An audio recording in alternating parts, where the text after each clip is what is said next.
Welcome, everybody. Good afternoon. I believe we can start now. Thank you all for coming here today. Good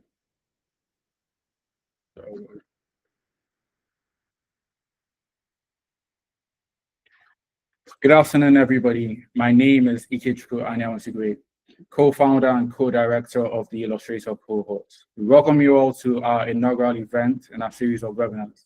We would like to begin this event by telling you about who we are and what we do, and later down the line, our initiatives, plans, and efforts. The Illustrator Cohort is a community for illustrators and by illustrators.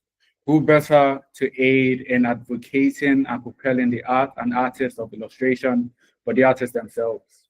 And as a community, we are committed to creating a supportive ecosystem for illustrators by providing resources, visibility, and education.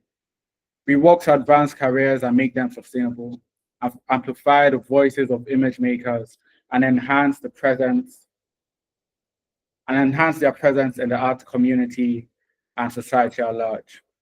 We see the evolution of a society through their art. The medium of illustration is a very powerful tool in shaping minds and society at large, as well as strengthening cultural identity. We want to create an enabling environment in which the artist does so. All this shall be done through initiatives and events manifesting both in physical and digital arenas. With the philosophy of the group mind, we have created this as a space for illustrators to congregate in order to network, grow in skill, knowledge, and ambition, as well as community. And an effort to share knowledge and foster community, we organized an event, this webinar. This webinar is all about intellectual property. Understanding and knowing your rights as it concerns the intangible and tangible is very important in this day and age as an illustrator, as any creative for that matter. We are seeing changes in the creative landscape, and I'm sure we all have questions as to what these changes mean, as to what the future outlook for illustrators are through the lens of intellectual property and ever-evolving digital landscape. And you will seek answers. As a community, we seek to get the best information from the richest sources. With that, I introduce our guest speaker, Ms. Busola Bankinson, a highly rated and accomplished lawyer. Busola is a senior associate and team lead of intellectual property, entertainment, media, and leisure practice at Olaniwon Ajayi, with extensive experience servicing clients across industries such as media, financial service, technology, e-commerce, retail, healthcare, spanning the continents of Africa, Europe, and America. She's recognized consistently as a rising star by managing IP, one of the world's foremost IP rankings, and named one of Nigeria's 40 under 40 lawyers. Busola is deeply involved in shaping the global IP landscape. We appreciate her for joining us today in sharing her knowledge and wealth of experience with us. And with that, I introduce Ms. Busola Bankinson. Yes, good afternoon, everyone. Just to confirm that you can hear me. Yes, we can. Yes, the problem about going after you read my bio is like I now have to live up to it. So hopefully I do a good job. May my points land and my jokes not flop during today's conversation. So welcome everyone. My name is Busola Bankinson and has been introduced, and today we'll just be talking about intellectual property, why that is important to you, and why you should start thinking about that, not at a later stage, but immediately as you start to illustrate or as you start to even think of those ideas. It's important that you start to think about intellectual property alongside. So I will be sharing my screen just so that we can all move together as I have conversations. I hope I can find this here. Let's see, it's right there.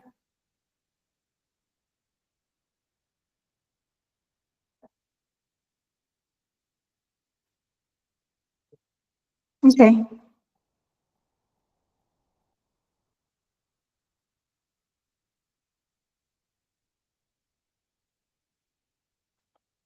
So, quick confession, I've never had to share my screen on Google Meet before. I'm very good at Zoom and Teams. So please just confirm if you can see my screen. I know I'm supposed to put it on. Okay, great. Now to confirm that I can move it. Thank you. Now to confirm that I can move the screen.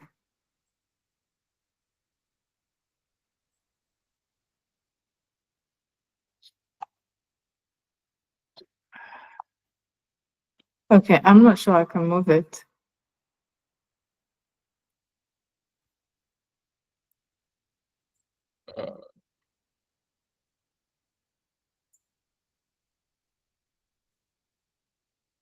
We can see your mouse moving. Yeah, but I can't figure out how to move the screen to the next page. Okay. So I'll stop sharing and start again and see if I can figure it out. Okay. And if I can't, maybe I'll send it over to some.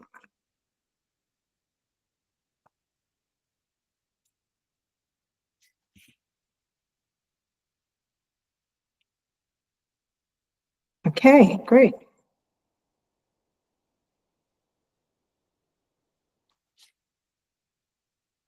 Can we see it now? Fantastic. Yes, we can. Yeah, great. Okay, that means I won't be able to see everyone. Yeah.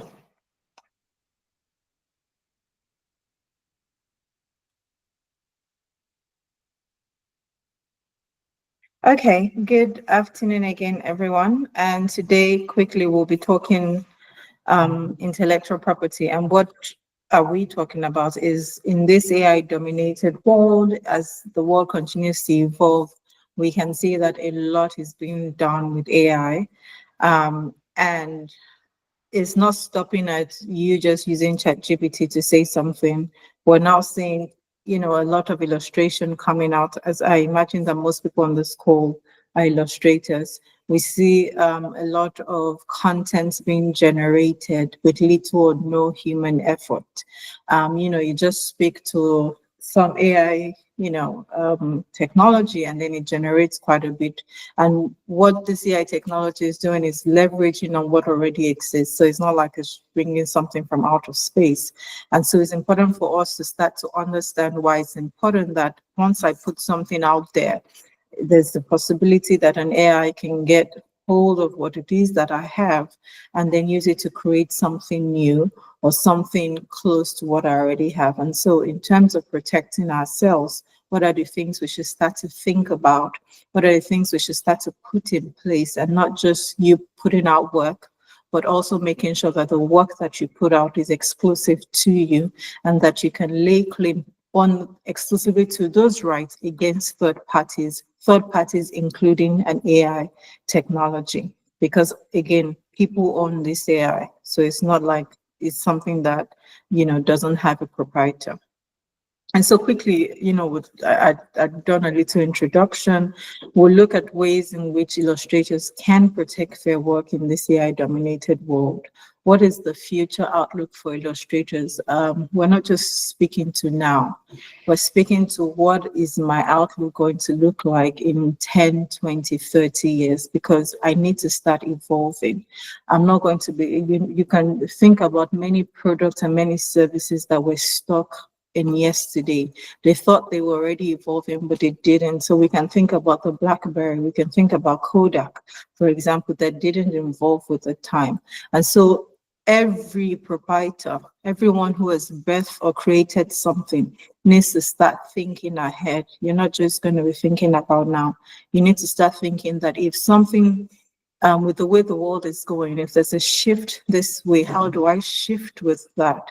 If something stops happening, how do I ensure that my business, takes cognizance of that and also stops in a way that my creation will still be protected? So we have to start putting that kind of thinking cap on and ensure that as the world evolves, we're almost like not like we know what is going to happen, but we can start to see signs, we can start to see foreshadows of things that might take place, especially in this AI-dominated world that we now live in. And so licenses, permits, what are the compliance, examples of creators, what I'm going to give examples of creators that have protected their work in this area. So it's not something that we're just saying that is fanciful, it's something that is already happening. And so it's important that you know these things and start to see, where do I plug in?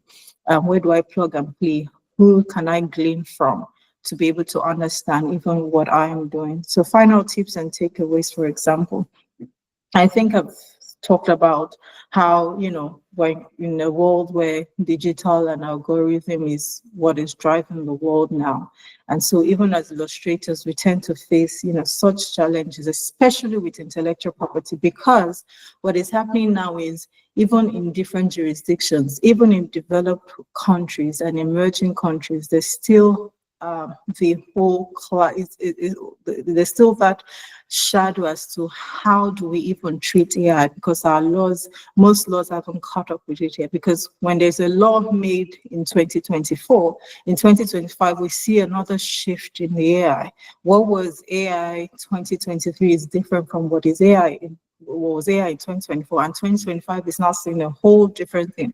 So imagine what 2020, so even with the laws, there's a difficulty, because it means that you have to start changing your laws almost every 3, 4, 5 months. So sometimes you wait to see what the landscape is what's going on in the landscape or what's going on in that sector.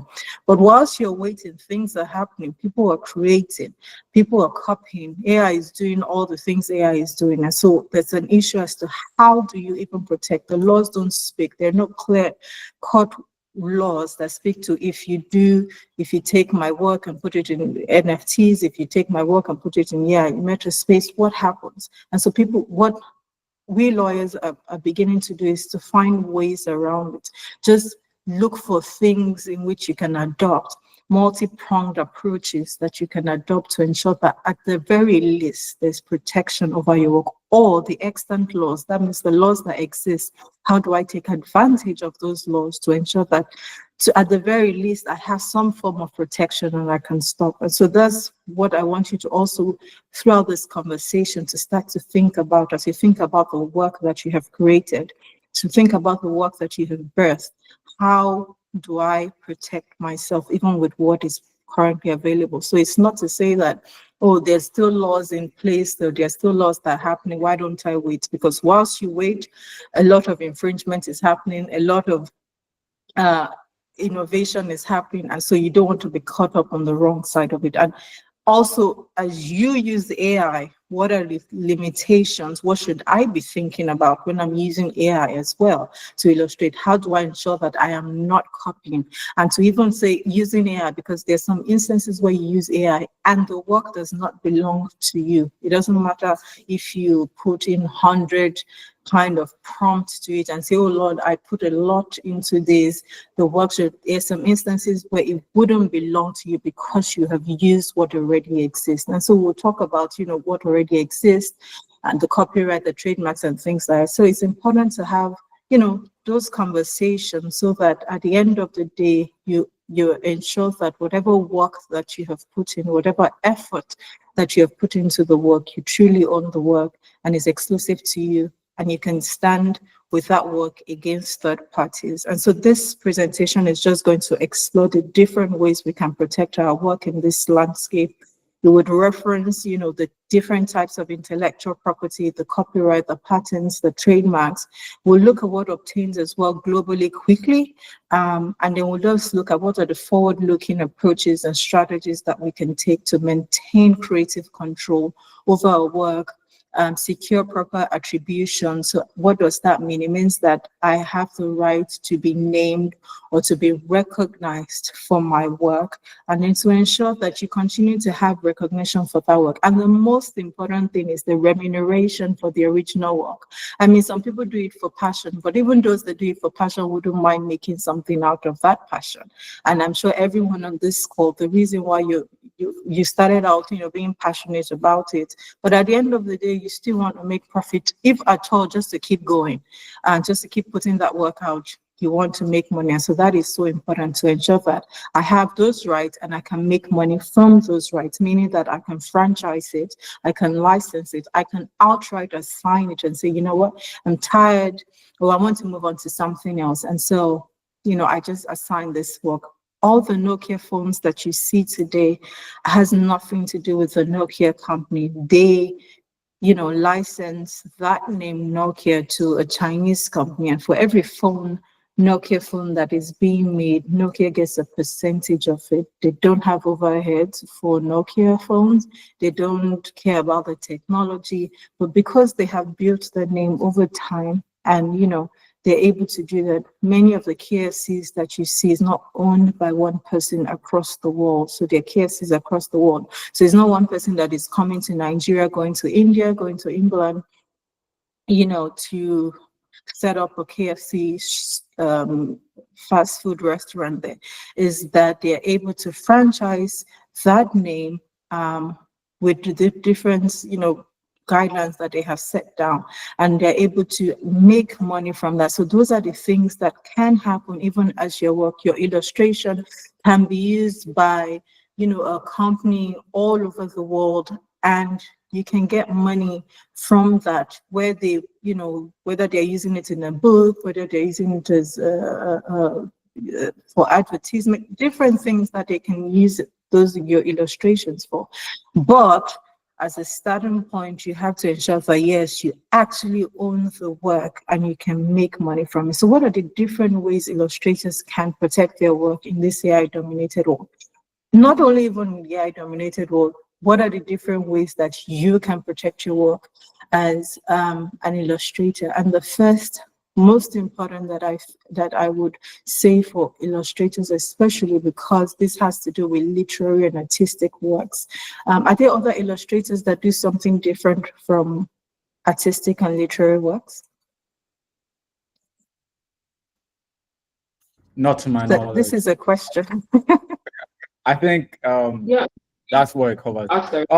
Actually, well, for what I say, brands, they do work for brands. They do work for branding, consumer goods, branding, and things of that nature. Okay, so basically, it really all falls under literary and artistic works, really. Yeah. Exactly. So that's why I said this is, for me, the most important is the copyright registration or copyright recordal system. And I'll tell you what copyright is. Just running through the ways: the trademark protection, your contracts and licensing agreements, and your technological safeguards. And I'm sure you know about this more than I do. I hope that you know about your technological safeguards more than I do, because I want to believe that most people on this call already do that. But the good thing about if you don't already do that is that from today you can understand and you can start to take steps as to why it is very important for you to embark on that. And so copyright. What is copyright? And I'm sure you've heard about it in different ways, but sometimes we know about something, but we might not know the intricacies. We might not know how it benefits us. We might not know the steps that we're supposed to take advantage of the things that we know.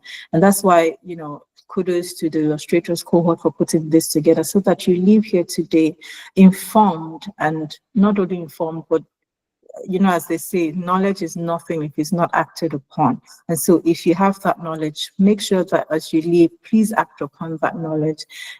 Ask questions on this call, as many questions that you've been brewing in your mind. I want you to come. You have the opportunity today to ask those questions. So copyright is a type of intellectual property, and it truly covers original works. original works, someone has created something. This is where copyright comes in. It covers, those original works, and the copyright is in different forms. It can be the literary works, for your books. It can be the artistic works, and so you have the Mona Lisa painting, for example. Those are artistic works. You have the Benewos, musical works, as he suggests, sound recordings, audio visuals, broadcast your news, different things. But as we have mentioned, the illustrators will really fall in the literary works and artistic works, and I'm sure that maybe a bit of musical works as well. For example, you can illustrate that in maybe a children's book, or even a musical book. You can have your illustrations done in that. And it's important to know that copyright does not protect ideas. It does not protect ideas. So I can't say I was thinking about something in my head, and I see somebody else express it, and I say, oh, wow, oh no, XYZ has copied what was in my head. No, the copyright doesn't do that. It must be fixed in a permanent form. It must be expressed. It must be something that others can perceive and lay hold of. And this expression can be through a machine or a computer or something. But we must be able to lay hold and perceive whatever ideas that you have come up with. So it's not an idea that will be stuck in your head. It's something that must, be protected, must be expressed. And not only must it be expressed, you must show that you have expended effort on it. So it's not enough that you illustrate blah, blah, blah and say, oh, fantastic, I have a fantastic work that I have put together here. We must see that indeed you have put some form of work into this. So your your painting, your drawing, your illustration, we must see that sufficient effort has been put in this. So you just don't say this book is good and then you run with that and say I already have a copyright. We must be able to see that sufficient effort has been expended to it. And so what are the notes for illustrators that have copyright? Is that let me quickly backtrack a bit. Copyright is one right where it already inures immediately it is expressed. And what does that mean? Immediately the work is created, copyright inures. Copyright is inherent once your work is expressed. And so in some jurisdictions, there is no need for you to take steps to record your copyright. But we always advise, or it is always advised, that your work be deposited, for example, at the Nigerian Copyright Commission in Nigeria. And why? For evidential purposes. So for example, that ideas aren't deposited in one person. 5 people can be having the same kind of ideas in different countries.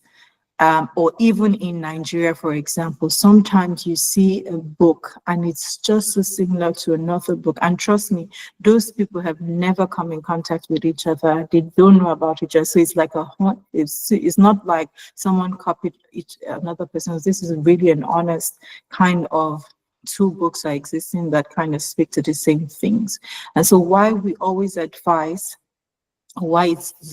advised is that you register, you record, or you deposit that work at the Nigerian Copyright Commission for evidential purposes. So for example, some other illustrator comes at you in America to say, oh, you have copied my work, and truly you have no idea about that work. What your certificate from NCC can show is actually, I actually deposited my work before you did yours. Or if someone is taking steps to actively infringe on your work, what your certificate shows is that your work was in time before theirs, and you can actually take steps to stop them from doing that. And that's what your recordation does for you. It makes your claim easier. It makes you stop other people from encroaching or infringing on your work. And it's important for you to maintain a detailed record of creation dates, draft, and development processes.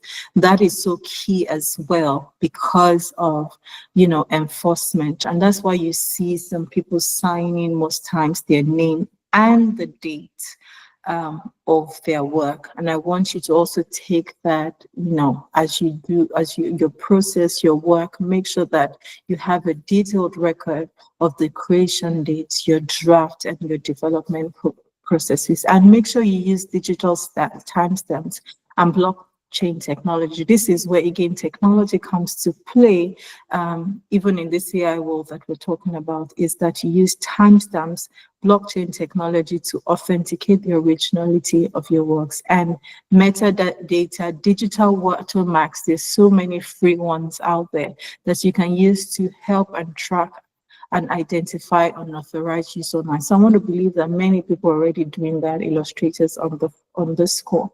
But if you're not doing that, please research into the different types. They are free. There's some that are paid for. There's some that would help you even monitor once you sign up, to their platform, to help you identify unauthorized use of your work online. Even as IP lawyers, to help people ensure that I conduct watch service, both manual and online, to ensure that no one is infringing on my client's neck. And if I see anything closely related, I just did quite a bit, recently. If I see anything closely related, I'm able to immediately prompt the client to it. Because what happens is, if you allow all these things happen, there's a lot of dilution that happens. There's a lot of your identity being eroded. People would know you for illustrating in this particular way, but then you start to see a lot of copycats happening out there, and people don't know who is working, and everybody thinks, that's the illustrator. Who can give me examples of illustrators that they know that once they see their work, they know that this is the work of XYZ? Examples? Oh, it's going to be a bit interactive. Sorry to interrupt. It's just that the slides are still not moving. It's still on slide 2. What can you see? The first outline. For real? I have moved to Notes of Illustrator.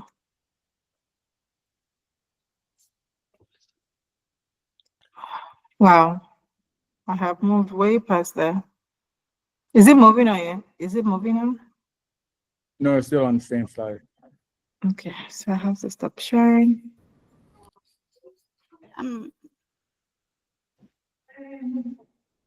One second. Okay, it's now moving. Yeah, that's like it's now moving. It's not moving. So it's now. It's now moving. Yeah. Okay. So what can you see now? Notes for illustrators. Okay, that's where I'm at. So that's good. To answer your question, Yuko Shimizu is an artist who I would recognize out there immediately. Great.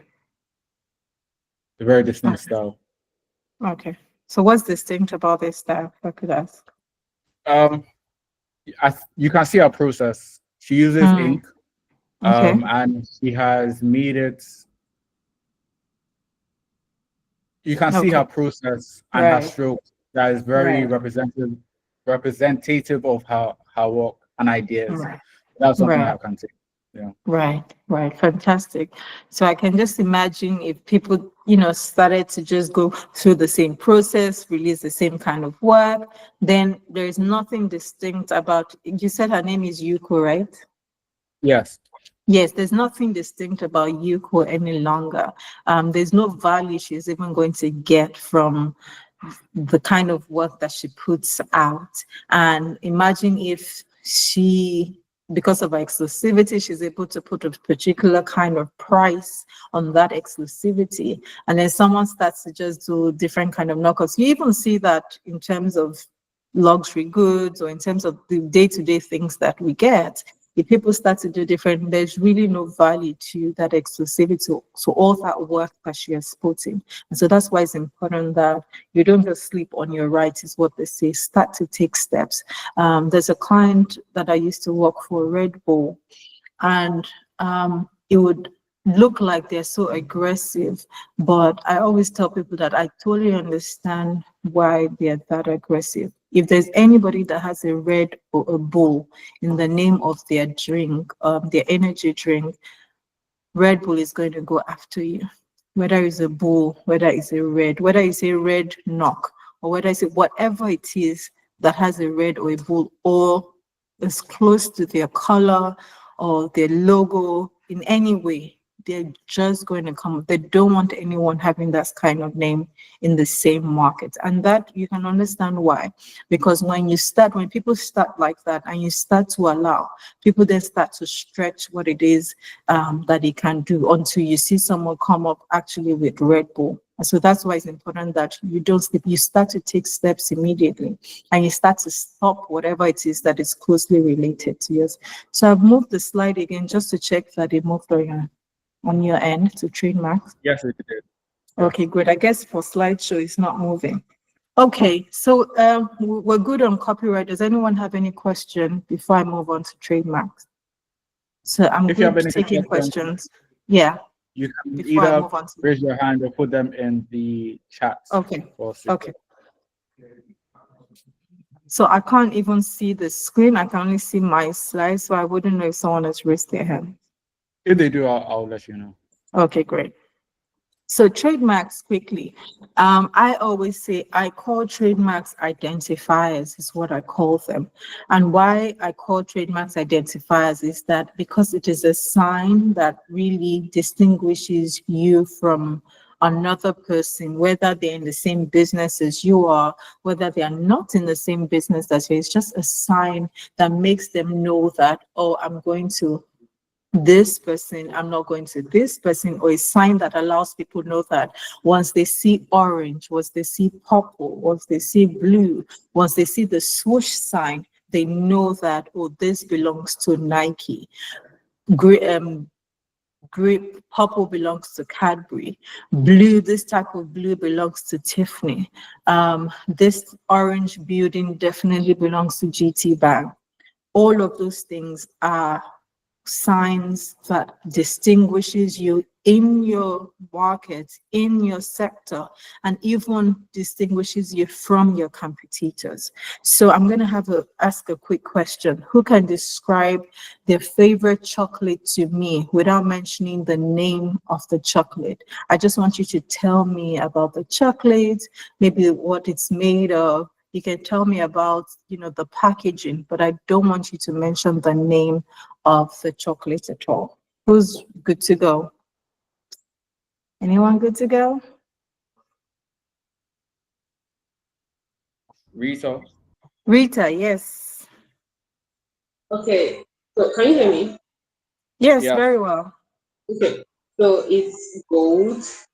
It Okay. has biscuit in the middle. It's like coated biscuit and it comes in pairs. It has what? It's like coated biscuit in chocolate, like wafers, Okay. and it comes in pairs. It's gold in color. It has like gold and red. Okay. So who can guess? I think I already know your favorite chocolates, which is close to mine as well. So who can guess what her favorite chocolate is? Who can guess? No one? Really? They don't eat Is it chocolate. Twix? They don't Oh like, my who said, did someone say something? Yes, it's Twix. Is it Twix? Yes, it's Twix. I was so sure it was Toblerone. Can you imagine? No. I was like, oh, I think I can guess what it is. But you can see how long it took for number one, for Rita to describe her favorite chocolate. And I thought it was a different chocolate. Someone with the name Illustrator Cohort thought it was a different chocolate. Most people on this call weren't even sure, like wafers, cover, gold, blah, all of those kind of things. But imagine, and that took maybe maybe a minute. But if I just said, Rita, what's your favorite chocolate? She would have just said what? Twix. That would have just been like what? 1 second. So you can understand the reason why, what a sign, what a name, what a logo can do for you, even as a consumer, is that it can help us to quickly identify. So I walk into a store. I'm not saying, oh, so it's covered in wafers, covered in this, it's gold, it's blue, it's black, and everybody's like, okay, it's gold. And they bring like 5 different things for you to see.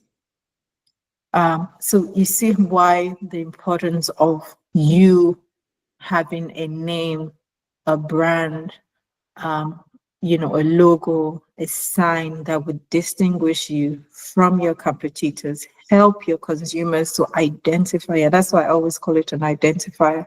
Help your consumers to identify you quickly and take informed decisions and not move over to the competitor.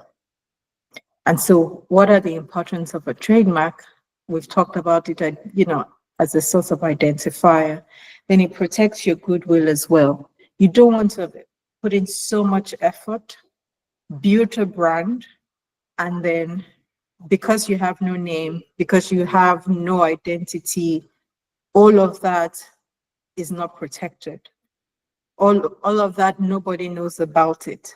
So what the name does for you is it protects all of that goodwill. So if I say, please give me your brand names. Anybody wants to share their brand names? We don't have brand names. Can you hear me just to be sure? Yes, we can. Yes. So what are your brand names? Please share. Or we don't have brand names, which would be an issue. I guess everyone will live here today. Yes, Soul Creates. Yes, another one. Thank you, Soul Creates. Okay, I guess we don't have brand names. So when we leave here today, please ensure that you come up with one quickly. I have a question. Your yes, brand please. name just be your name? Would that be The name your that first you and trade with can be your brand name. And you can have different other names aside from your company name as well. So and this right from your given name or your brand. what? And this can be different from your first name and your last name. Like, can it be So the when I same said thing? your brand name, I'm talking about your company name or your trademark, for example. But if you want Rita Odom to be your brand name or your trademark, that's good too. We have Blue Ivy, we have Beyonce, we have what are the other people as well that use their names? Raphael, the tennis guy, Roger Federer, he uses Roger Federer RF. That's his brand name. We have Messi that have registered it. We have, all the different people that have registered their name as their brand name. We have Kim Kardashian, who has registered her trademark, but she also registered Skins, which is also a trademark. So you can have various, but you can also say, oh, I want to write with my name because I feel like, that's the identity that I want to stick with. But whatever identity, whatever name you pick, you want to ensure that number one is distinctive enough to differentiate you from your competitor. You want to ensure that you protect it exclusively to you. So if there are too many Rita Odoms, for example, you might want to say that maybe that's not the ideal trademark you want to own. So there was the issue between the two Katy Perrys. There was a issue between Kylie Minogue and Kylie Jenner, for example, with the use of the name Kylie. So things like this, there was an issue between Messi and Marcy as well with the registration of. There was even a difference A and E, but there was that issue because there was already a Messi on record, and Messi wanted to protect his name. But for the fact that Messi is well known and different things like that, it would have been an issue. So, all of those things are things you want to consider whilst even using your name, because there might be other people, and the question would be, would you then stop me from using my name because you wanted to use your name and we share the same name? So,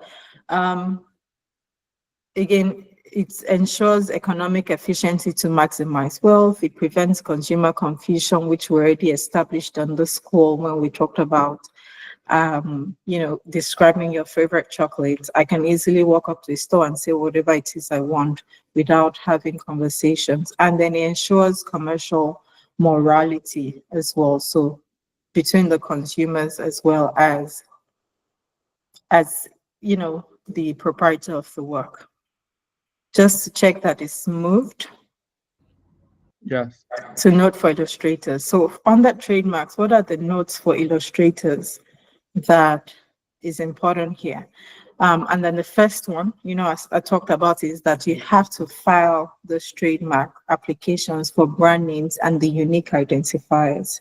You have to take steps to file these works. So it's not enough, and it's different from copyright, where I said that immediately you create the work, the rights in yours in that work. Trademark is different. You have to take steps to protect that work at the respective offices that does, the protection, and the different kind of brands and identifiers. So when you see the swoosh sign, you already can think of,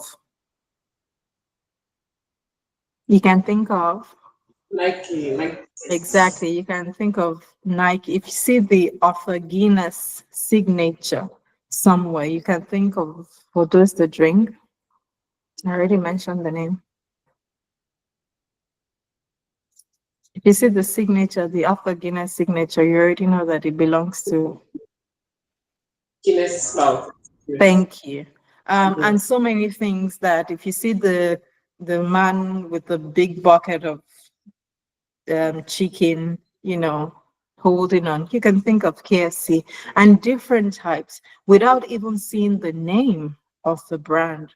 You can already see, if you see the 3 stripes, on the product, you can already think about Adidas, different things like that. And that's why different components of your brand can be protected, and they can stand alone to give you the goodwill that goodwill. So without Nike, once you see the swoosh sign, you see it. And if you then see the swoosh sign and then you see Ferragamo, you start to think, is this a collaboration? Is Ferragamo aware of this, or is Nike aware of, you, even as a consumer, you start to think that, oh, there's something going on here. Oh, maybe there was a collaboration I didn't think about. Or if you see the Nike sign and a Nigerian brand, you start to think maybe the collaboration happened. And so that's why even your brands as a standalone, every unique part of it must be protected. As illustrators, if there is a sign that you use as your signage, that can be a standalone. If it's a name that you use and then you put that sign at the end of it, so a signature, and that's why I give an example of Arthur Guinness. You can see that signature on the bottle is a standalone, because if you see that signature somewhere else, your mind immediately goes to Guinness or Diageo. It doesn't go to Goldberg. It doesn't go to Smirnoff. It doesn't go to Coca-Cola, for example. Immediately, you can tie that signature to the brand Guinness or Diageo. And that's why you can see the different components and how important they are. And as illustrators, I imagine that you do. What are some of the things that you do as illustrators to show that the work is yours?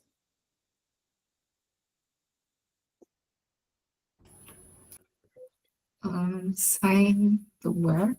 So You the sign? work, yes, to give Yes. a signature and Exactly.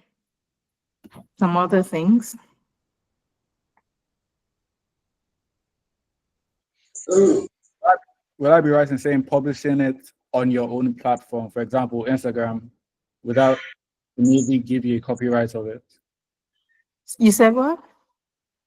That's publishing it on a platform of yours, maybe a personal website or a personal Instagram page. Well, how do I know that it's your work when you publish it? Sure. Okay, having a specific color palette, does that apply? Yes. Yeah. Or an distinct drawing style? Yes. So if you are used to, if people can already attribute that color palette to you and your work, it's telling you something about the uniqueness of your work. And that's why in the beginning I give examples for colors as well. We can all know, or we all know, or most of us on this call would know that when we see the color purple, with respect to chocolates and some other confectionaries, a brand comes to mind. What brand is that? Cadbury. Cadbury comes to mind when we start to see the color purple.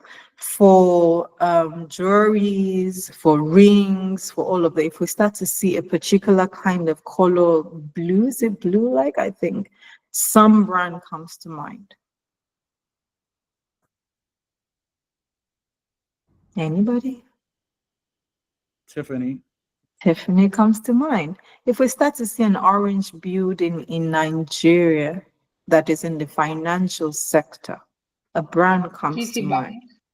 GT Bank comes to mind. So we can see that sometimes even colors can, there's a way that colors can identify you. So if people start to see that color palette and say, and someone mentioned Yuko, I said her process. So if we start to see a particular kind of color that Yuko has been using for years, and just by seeing that color palette, we start to say, oh, this is definitely Yuko's work.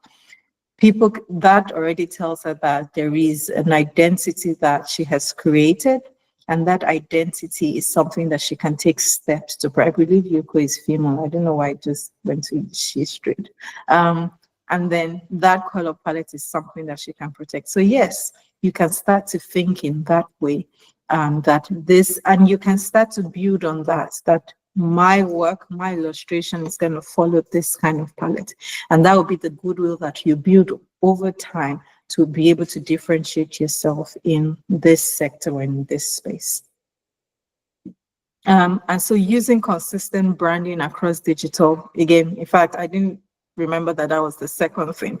And it was good that you mentioned that. So using consistent branding across digital space. So you don't want to use a particular name here and then move over to another platform, use another name, and then when they know you with another name or they know you with another signature, you want to be consistent in all the platforms that you use to establish that distinctiveness. And that even helps your brand, it helps your connection with the consumers, and it helps you even to stop other people from eroding that distinctiveness because you're consistent all across board. And so as illustrators, I want us to have that at the back of your mind. In signing, in stamping, in representation, ensure that you are consistent in all the ways that you express yourself.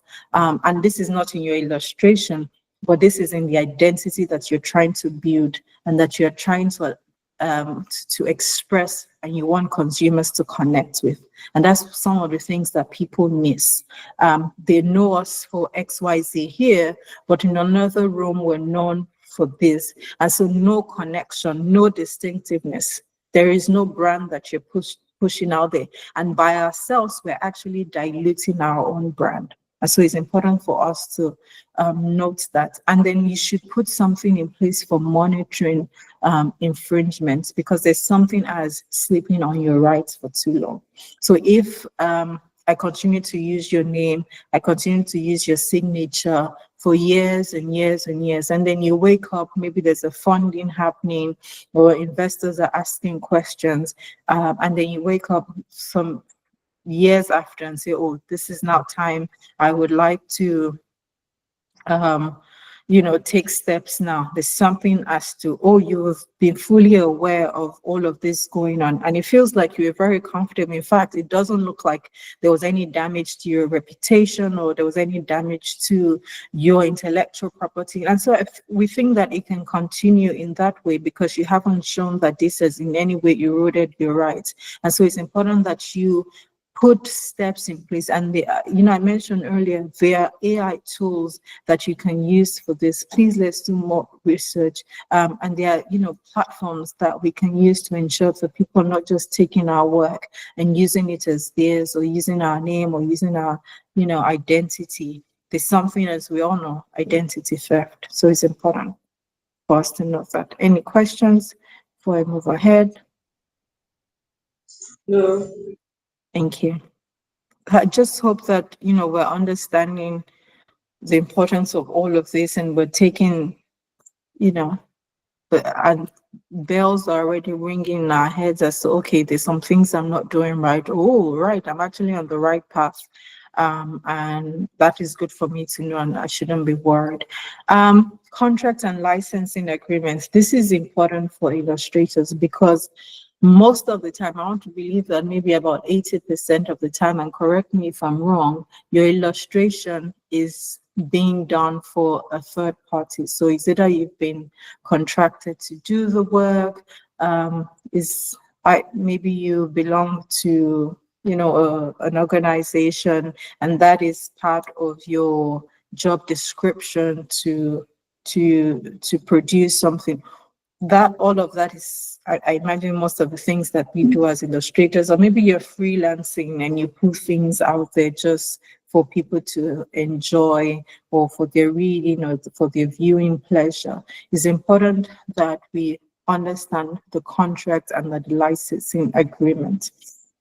And what are the different instances this can come to play? Number one is if you are in an employment, for example, where, you know, this is what you have been employed to do. I imagine that maybe your employer would have that contracts in place, that whatever it is that you come up with. What I failed to mention in copyright is that whoever comes up with the work, the first creator, the one who creates or births the work, is the first owner of that work, is the author of the work. Whether it's in writing, whether it's in singing, whatever it is the author of the work. And then another party can come into ownership of that work by contract, you know, by agreement, by assignment. Another party can become an owner of the work. So as illustrators, when we illustrate whatever it is that we do, we are the first owners of the work. We are the authors of the work. But contract, agreement, assignment, different things can void that authorship of the work. What we want to ensure and be careful is that the kind of contracts that we sign is not one that would be bad for us, especially in terms of compensation, especially in terms of attribution, especially when you're speaking about moral rights. Then what are moral rights? Rights that, number one, I have rights of attribution. I should be recognized as the author of the work, even if I've assigned the work to you. We always want to be recognized. And two is that you are not using my work in a way that is derogatory to me. So for example, I have put out this work for a certain type of sector, for something that I believe truly in, whether religious beliefs, whether it can be other kinds of beliefs. Then, because maybe I've licensed the work to you for you to use, or maybe actually assign that work to you, you take that work and then you turn it into something entirely different from what I stand for. Again, whether it's my religious beliefs or any other kind of beliefs, something I do not or I don't want to be associated with.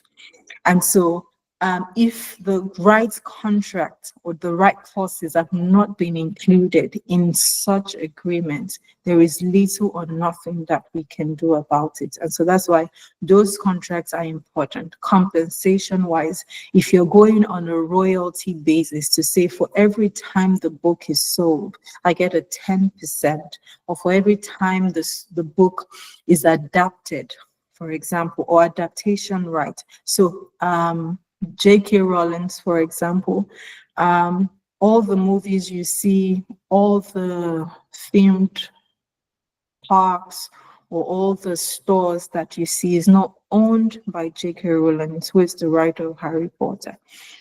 What she has done is that she has licensed the use of these works. But in licensing these works, what J.K. Rowling has done is that in all of this agreement, she has almost like a supervisory role or an advisory role that she plays. So for all the movies, she is very much part of it. And I think you must have seen recently when she spoke about, I think the series or something. It's not like she, is the director or the producer, but what she has signed up for licensing the use and the description of for for our reporter is that she definitely has an input in how the stores are built, in how the themed parks are built, in how the story is adapted into a movie. Those are the kinds of agreement, those are the kinds of clauses that you want to ensure that you have, especially if you want to your illustration to be seen in a certain light or in a certain way. You want to have that kind of rules. And so when you're having conversations or when you're discussing, you want to ensure that all the clauses are in the right place. So speaking to the AI, in terms of AI as well, where there's an AI generated modifications, for example, of your work, you want to ensure that, you know, it is done in a way that still captures the essence of your work. You want, and so those are the licensing and the clauses I'm speaking to. You don't want the AI to modify your work in a way that is not appealing, or it's a way that takes it entirely away from what the concept that you had in mind. And so clear contractual agreements are important. And you don't want AI to modify it in a way that it doesn't look like your work anymore, or it no longer can be seen to be your work. There's an entire change here. And so it's important that, you know, all those conversations are in place. And so what are the key provisions that you need to include? What's the scope of license? Is it an exclusive license that you want to hand out? Meaning that an exclusive license means that you as the illustrator have no rights to use that work any longer as well until the license period expires or terminates. And then is it a non-exclusive license, meaning that I can use, you can use, and I can also give somebody else to use? What is the territory? Are we looking at Nigeria? Is it global? What's the duration? You want to put duration. What's the fees? Restrictions on AI training data sets using their work. Do you want to restrict your work from AI taking advantage of that? Remember that AI leverages on what already exists in that space. And again, what are the proper attribution requirements? I said that. What's the provision for royalties? That must be included. Is it royalty based on I get a one-off? Is it a recurring royalty? And then for future uses as well, that is super key. Any questions before I move ahead?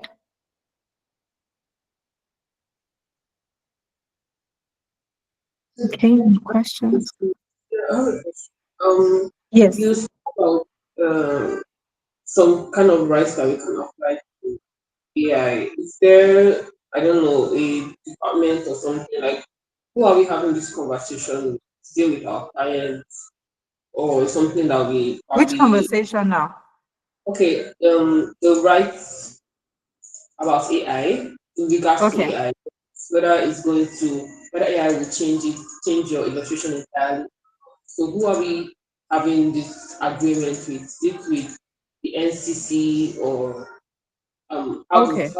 I understand that. So basically, it's with whoever it is that you're getting into a contractual relationship with. So it's not with the NCC. The NCC just takes that work and recognizes and issues you a certificate to say, yes, we know that you're the author of this work. Now, when you start to speak about your licensing, your royalties, the use of AI for your work, all of those things, it is with whoever you're having a contractual relationship with. Those kind of conversations will be had and then included in the agreement. But there must be an agreement for us to be able to understand what you want or what you do not want. And that's why I said, you know, all these agreements, contractual agreements, whether it's your licensing agreement or even your employment agreement, different things, they must be stated, because if it's not stated, then we do not know what it is, the extent we can go with your work or the extent we can go with your work. So that's the importance of the agreement and the clauses. I trust that answers the question. Technological safeguards, and I'm hoping, as I said, that you all have started using this. And if you haven't, yesterday was the best time to start. Yesterday is gone, so I believe today is a good day. Watermarking softwares, I imagine that you've all have some sort of watermarking softwares that you have signed up to. I'm sure there are quite a few free ones as well. Reverse image search tools. These are some of the examples that can help you monitor your unauthorized use. So even as we continue to speak about maybe AI has so many advantages that we can take, the advantages for us to use in terms of helping us even with our work. So there are Google Images, then blockchain platforms. There are people who use blockchains, NFCs to authenticate their rights, proof of ownership, using blockchains and NFCs to do this. So please do a bit more research on that and see how all of these tools can help you safeguard your work as you continue to put them in the public space, whether publishing them on your social media platforms, whether putting them out in different platforms. Please ensure that beyond you using the legal safeguard mechanisms or measures, there are technological safeguards as well that you can use to help you monitor, to help you authenticate ownership and authorship, as well as proof of authorship. So beyond you going to the NCC as well, using NFTs can help you prove authorship of the work and stopping other people from taking advantage of that work that you have put out there. And so what are the future outlook for illustrators in this evolving digital landscape? We all know that AI helps to generate images once you put a prompt to it, and all of this, we start to ask, who is the author, who is the owner of this kind of work, for example. And I'm sure many illustrators on this call as well have used AI to generate images for maybe a client has asked you to do something, or even just for your own personal use to be able to put out there. But it's important to note that in many jurisdictions as it stands, there is the debate as to when you use an AI to generate a work, who then owns the copyright in that work, in the output of that work. A lot of litigation has been going on in different jurisdictions, and different jurisdictions have different approaches to how they have been able to solve such issues. In Nigeria, I'll let you know that no litigation has happened in that instance. So in Nigeria, as we speak, we do not know what our stand is with respect to AI-generated works. But if we glean from, different other jurisdictions, we can see that there's a suggestion, or there's a growing recognition of humans, creators' rights when AI outputs are based on, identifiable prior works.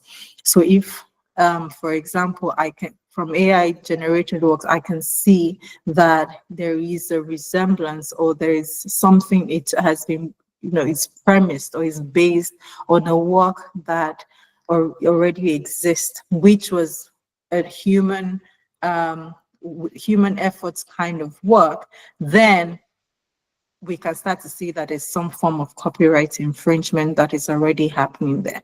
So if I'm the owner of a work and I can show that what Rita created with AI is very close to my work, then which was my work that I put a lot of effort in creating or in birthing, then we can start to see that I can definitely bring an action against Rita for that kind of issue. And we have, different cases, the Getty images, as well as is it Jetty or Getty? I'm not sure now. Stability.ai. Getty sued it, saying that all of the AI work that Stability came up with was scrapping copyrighted images to train its AI model without their permission. So it was saying that all of these works that this Stability is coming up with, those are images that your AI has been trained to gather, to scrap without our permission. And, we can see that the decision in those cases have shown that yes, if you can show indeed that there's a we can see the resemblance or there is a confusion here, then we can start to say that the AI work is definitely getting its inspiration from existing works. And there's a point where inspiration crosses to imitation. And once inspiration crosses to imitation, it becomes an infringement as well. So it's important for us to start to understand and think about that. Okay, sorry, I have to be switching slides to be able to move to the next one. Again, we'll continue. What are the strategies for maintaining creative control and attribution? We spoke about this earlier, is that to develop distinctive and recognizable styles that can easily be identified as uniquely yours. You have to publicly document the creative process. And I like what, the gentleman said about Yuko. Yuko obviously has publicly documented what her process looks like and the outcome of that process. And that's why we can understand that when we see a certain type of process, we say, oh, I'm sure that some people start to say, well, that's Yuko's process, although that's Yuko's style, is that she can already show us how she gets to where she gets to, and it becomes uniquely hers at this time. So your drafts, your sketches, and that's why they talk about BTS these days. And you'll be shocked at how important that is. It registers in the minds of your consumers. It helps them understand, there's a connection that brings, and even helps them to differentiate you from a competitor or differentiate you from a third party when they're faced with the option to actually pick. That process registers in their head and they're able to say, oh, I think, what they do seems to be a bit more granular or a bit more unique. There's something that does, for consumers, that plays in the minds of consumers, even when it looks like your product or your service is a bit more pricey than the competitor. So the making of the materials just to establish and then negotiate clear terms that I spoke about in terms of your licensing work to platforms, to maybe AI models, to clauses limiting, your data set inclusion. Again, leverage on AI tools that are applicable to you as an illustrator. Leverage on those tools, leverage on them to be able to enhance your productivity and also your authorship, again, without eroding on your rights or compromising your authorship rights as well. And then international frameworks as well. I've been trying to deal a lot with the AI. I spoke about that because every time there's a new law to capture the essence of AI, again, AI evolves. And so there's that battle, the race to protect. And so it's becoming increasingly difficult to just even put down blanket laws for AI because it's not being static. It's something that continues to evolve. But what happens, as I mentioned, is you have to take advantage of the laws that are already in place to see how you, as an illustrator, can protect yourself from such instances. And opportunities for you in the emerging markets would be the non-fungible tokens, direct sales and royalty tracking, your merchandising and cross-media collaboration in the fashion industry, in the gaming, just using that illustration, and then online licensing platforms that you can take advantage of in this space. And what are the examples of, so that you know that this is not something that we're just speaking about, this is something that is already happening. And so what are the examples of creators protecting their work in this era? You must have heard about the case of the Hermes and the Rothschild, where Rothschild decided, when there was when the NFTs just came into play and there was just a big fuss about it at the time, Rothschild then created NFTs of Hermes bags and put the different types of Hermes bags as NFTs. And so Hermes definitely brought an action against Rothschild, and Rothschild's defense was, well, these are NFTs, they're not real bags. I was just inspired by the the images by your bags, and I decided to create, you know, an NFTs around there.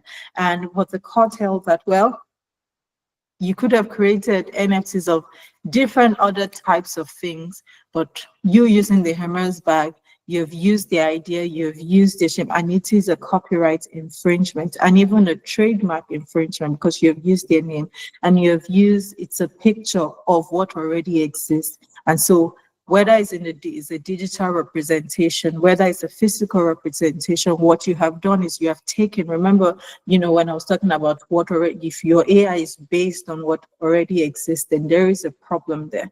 And, you know, and the courts would look at that. And this is taking advantage of the laws that already exist. So whether you take a picture of a bag that I made and you start to sell the picture, what you have done is you have already encroached on my right. And so there's an issue there. And so this is, you know, again, taking advantage of the laws that already exist and bringing an action. And the court held here that Rothschild definitely infringed on Hermes copyright as well as their trademark.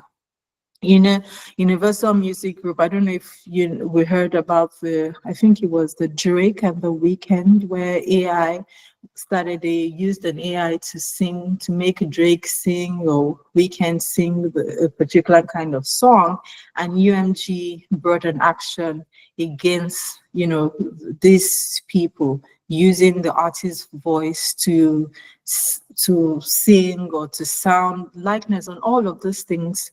Again, what they have done is use the laws that already exist to say you cannot encroach on someone's image rights using AI. That is you encroaching on my image and personality, right? And so, you know, the court held that yes, that needed to cease. Even in art as well, which is very close to yours, is that there was an artist, in this case, for example, who took a picture of, you know, a lady, her husband, and their dogs.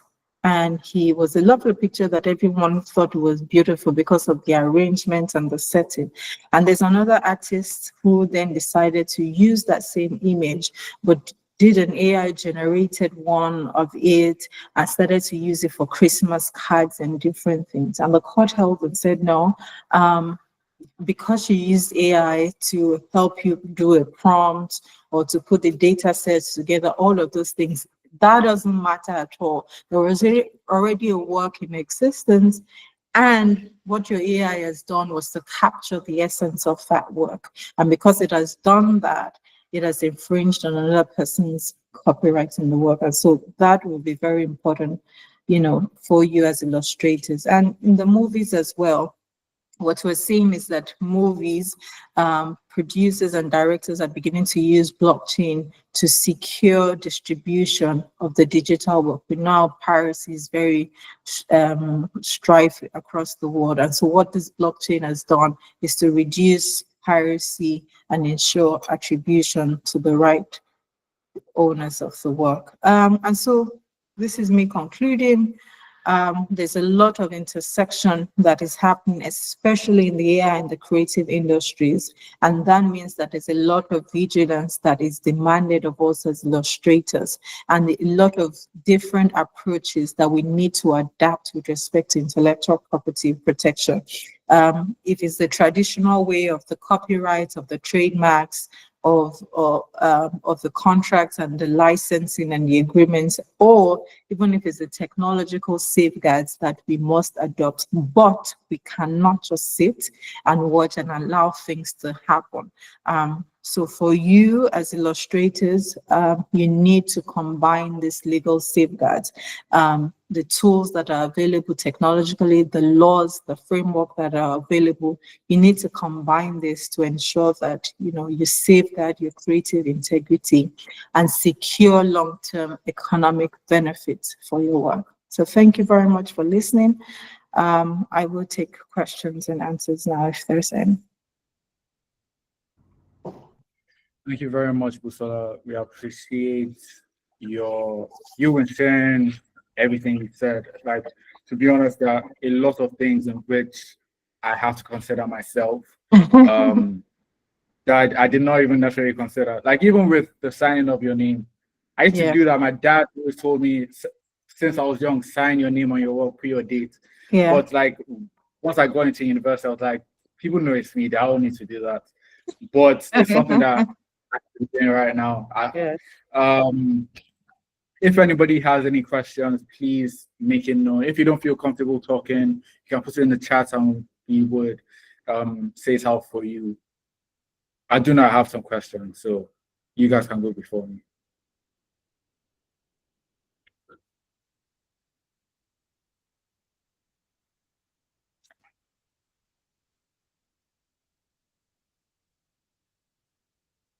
Okay, in that case, if no one has any questions, I would go on to ask my questions.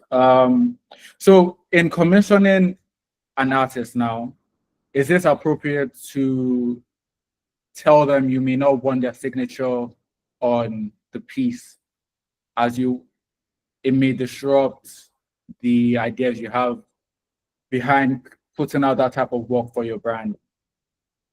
So for example, let's say a photographer, you see a lot of photographers put their watermark on an image that's used for, let's say, a corporate individual's headshot photograph.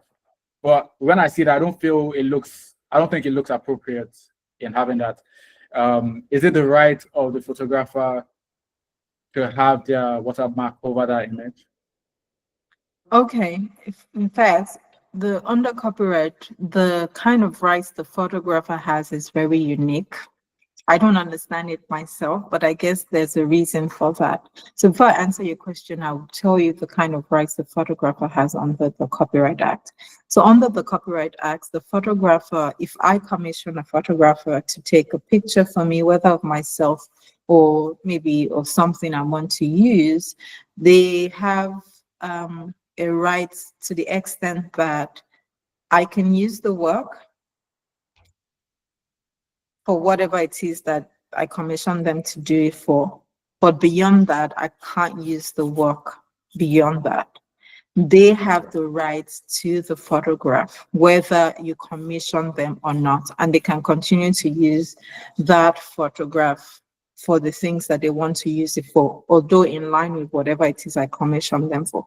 So the photographers do have a unique right. Now, in terms of them, watermarking or not, because it's a commissioned kind of work, I can decide what I want them to do with my photograph or not.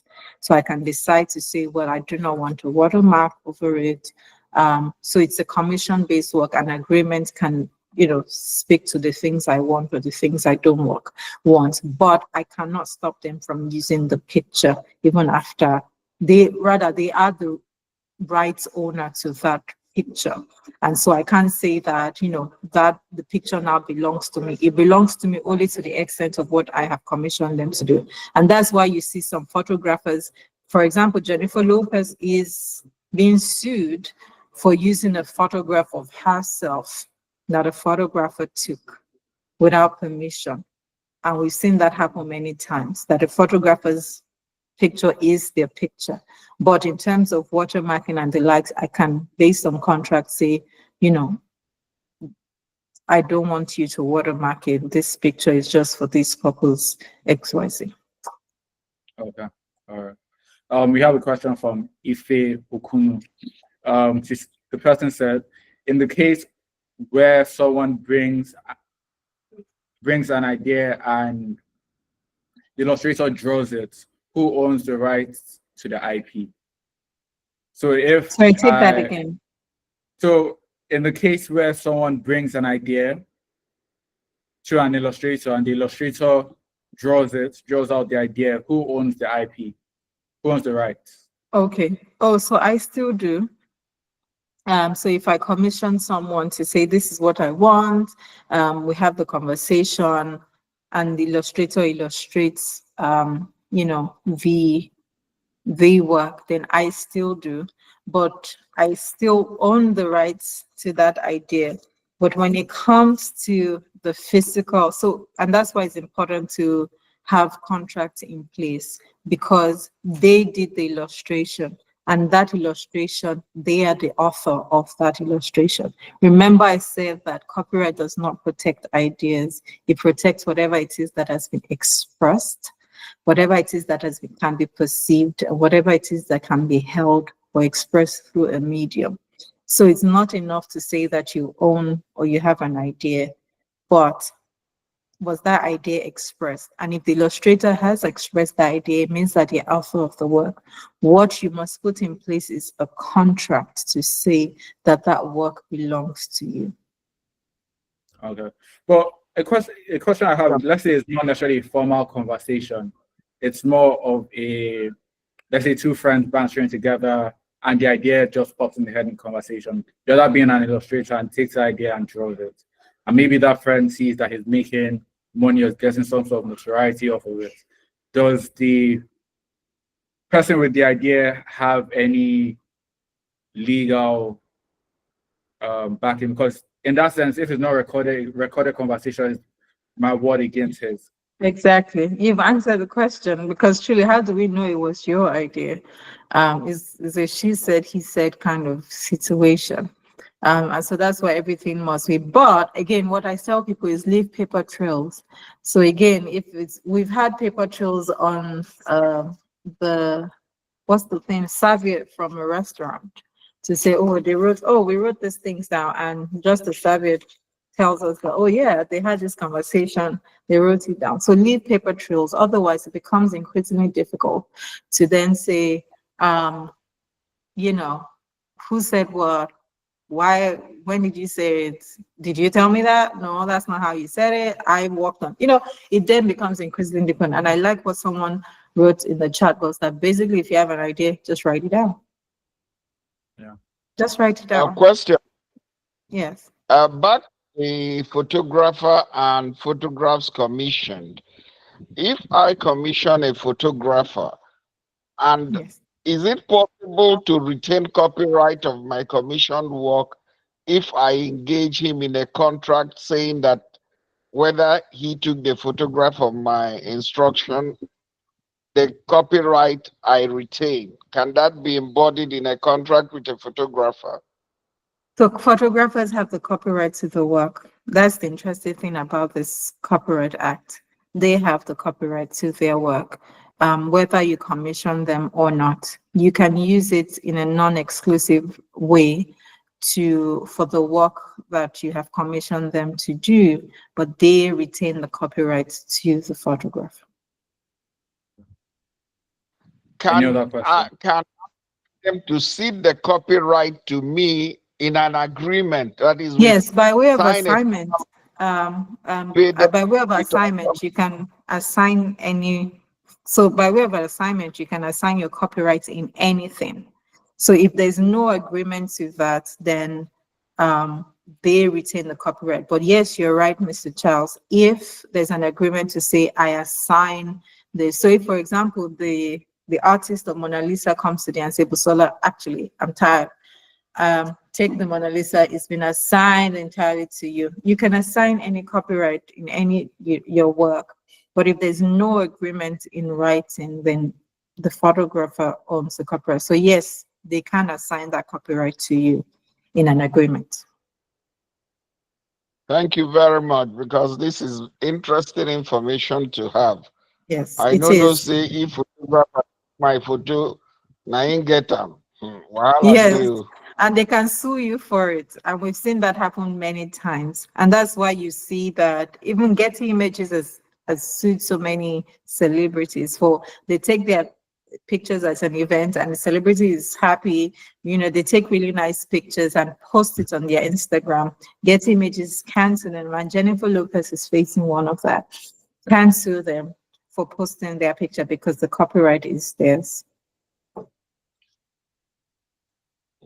Okay, thank you for the education. This your webinar has been very useful. We appreciate. Thank you. Thank you very much. Any other questions?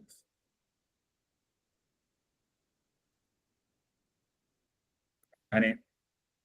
Okay, so I would ask the final question. So as we have the NCC, Nigeria Copyright Commission, is it connected to the WIPO in any way, shape, or No. form? So once that No. copyrights here, it's copyrighted there. No, so copyright is very territorial. So whatever you do in Nigeria doesn't extend to other parts of the world or other jurisdictions. But what happens in some instances is that some jurisdictions have come together to form a body whereby you can take advantage of this block filing system, especially for trademarks.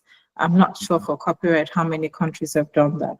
So especially for trademarks, there is, for example, the French-speaking countries called the OAPI region, where one application covers about 17 different French-speaking countries.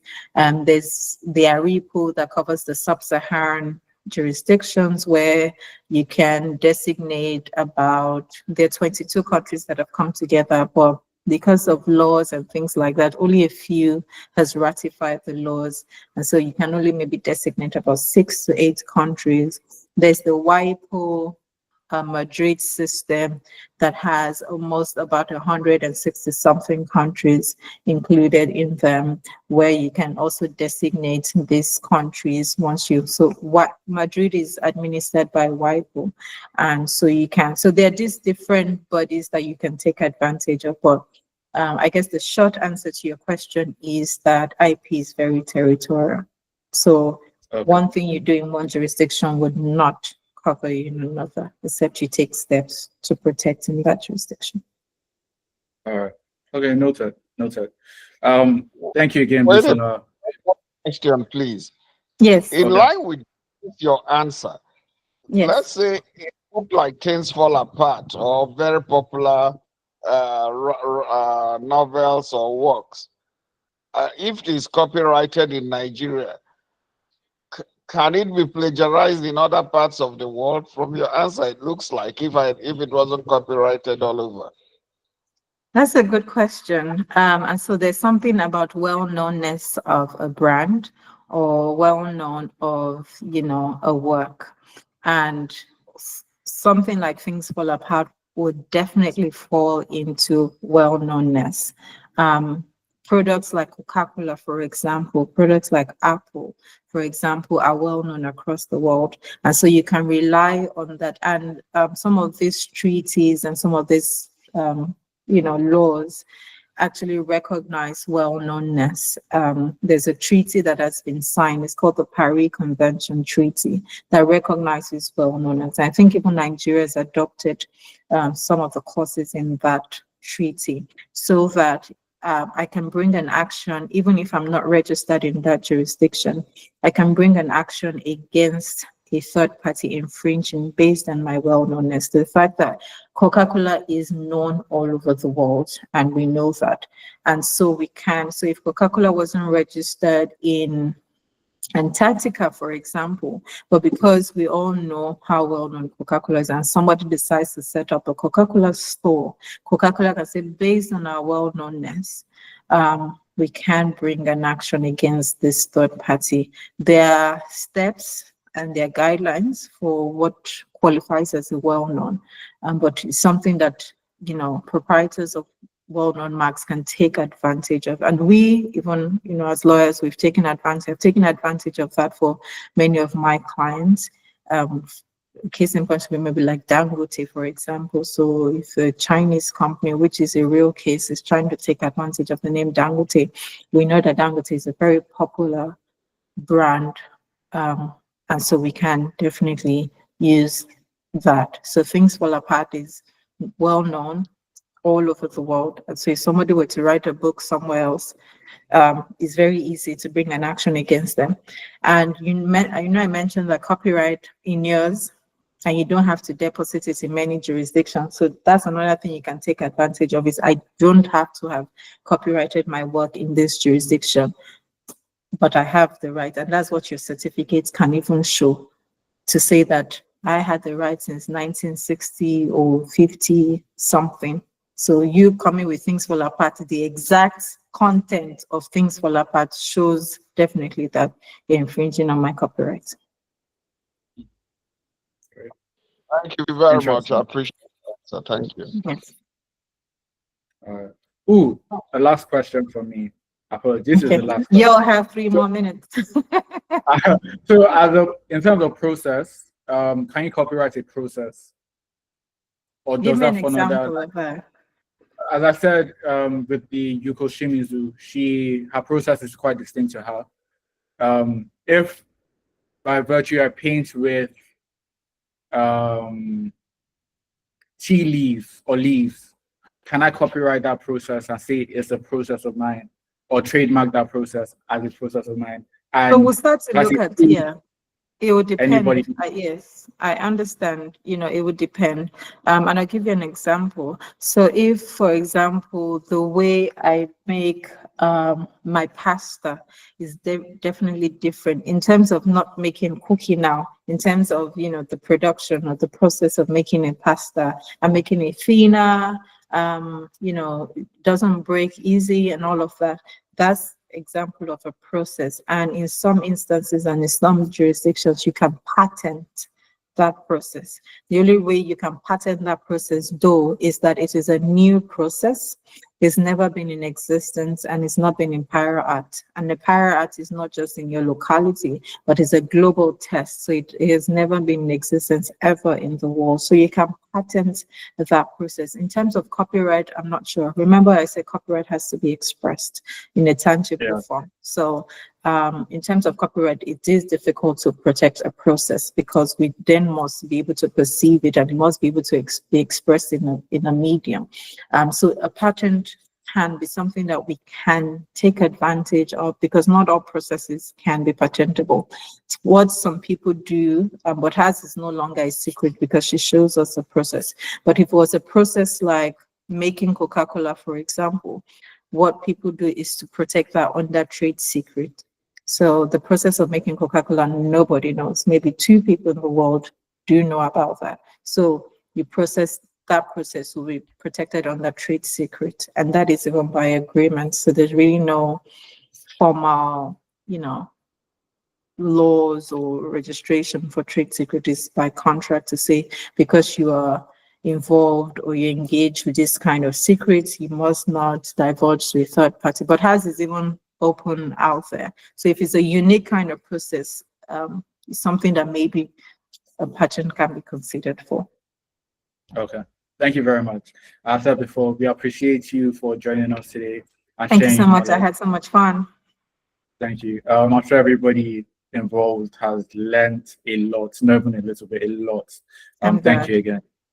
So, as we said before, we'll speak about our initiatives and plans later on in this webinar.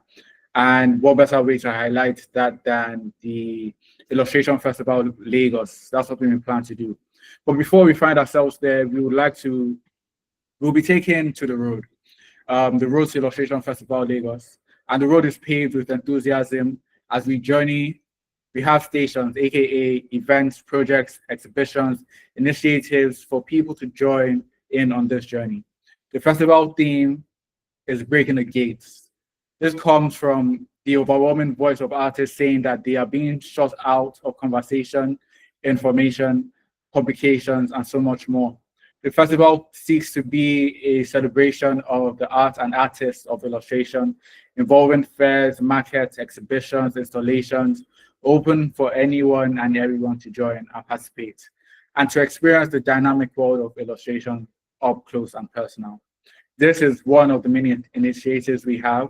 Other examples involve an archive of Nigerian illustrators, getting a survey on the illustration as a career in Nigeria and the wider West African states.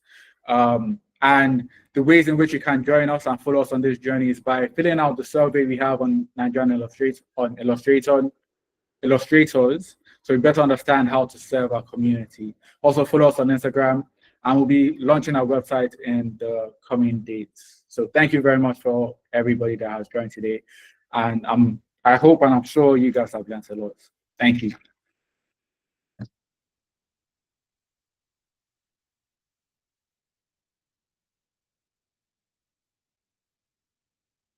Our Instagram is Illustrator Cohort @ Illustrator Cohort. Bye, everyone.